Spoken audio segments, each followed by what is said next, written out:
La vie de Ronnie Essence dépasse la fiction. On croirait un scénario de film, et pourtant, tout est vrai. Né dans une famille juive modeste de Téhéran, il apprend très vite le sens du labeur et du don de soi. Dès l'âge de 13 ans, il travaille avec son frère Freddy dans le petit magasin de laine de leur père, où il ne pense qu'à une chose, quitter l'Iran. Freddy est appelé sous les drapeaux des gardiens de la Révolution, mais il a juré il ne sera pas soldat pour ses bourreaux. Alors il fuit, il traverse le désert à pied, au péril de sa vie, rejoint le Pakistan et arrive enfin en Israël, où il vit depuis.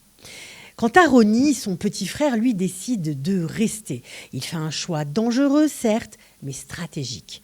Pourquoi stratégique ? Eh bien, tout simplement parce qu'en Iran, la condition indispensable pour obtenir un passeport est d'accomplir son service militaire. Alors, grâce à son nom de famille, qui est aussi porté par des non-juifs, il trompe la hiérarchie militaire, cache sa judaïté et intègre l'armée.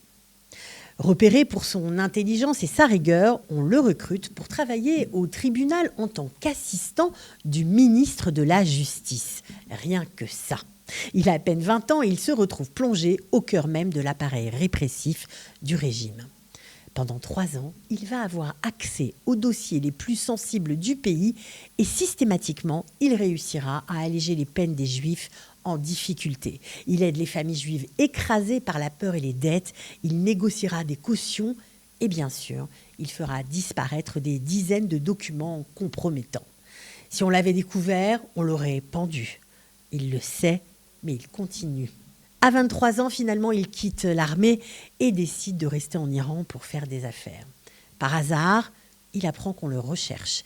Il est sûr d'avoir été découvert et sans réfléchir, avec sa femme et sa fille, il quitte sur le champ l'Iran pour Israël. Ils arrivent en Israël sans rien, mais vivants.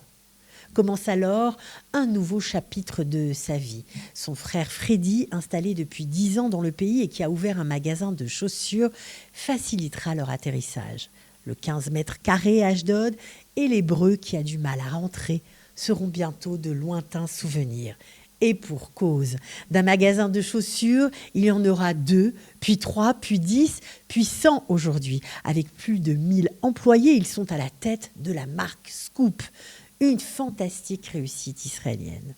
Mais celui qu'on appelait le juif du tribunal n'a pas oublié sa mission de vie. Entre 2 rendez-vous et depuis 2021, il est bénévole à la Hevra Kadisha de Savion et aussi chez Zaka. Il accompagne les morts, il soutient les vivants. Là-bas, dit-il, tout disparaît. L'argent, le pouvoir, le statut. Il ne reste qu'un homme face à un autre homme. Même au milieu d'une transaction de plusieurs millions, un appel pour un enterrement reste toujours sa priorité. Sans parler de son action depuis le 7 octobre avec ces enterrements impossibles qui l'ont profondément touché, tout comme d'ailleurs la situation dans le pays qu'il a vu naître.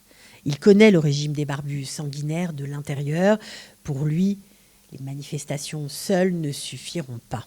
Sans soutien clair des Américains, d'un leader capable de rassembler un peuple épuisé, le régime restera en place. C'est donc une pensée lucide à prendre au sérieux car c'est celle d'un héros et n'est pas un héros qui veut.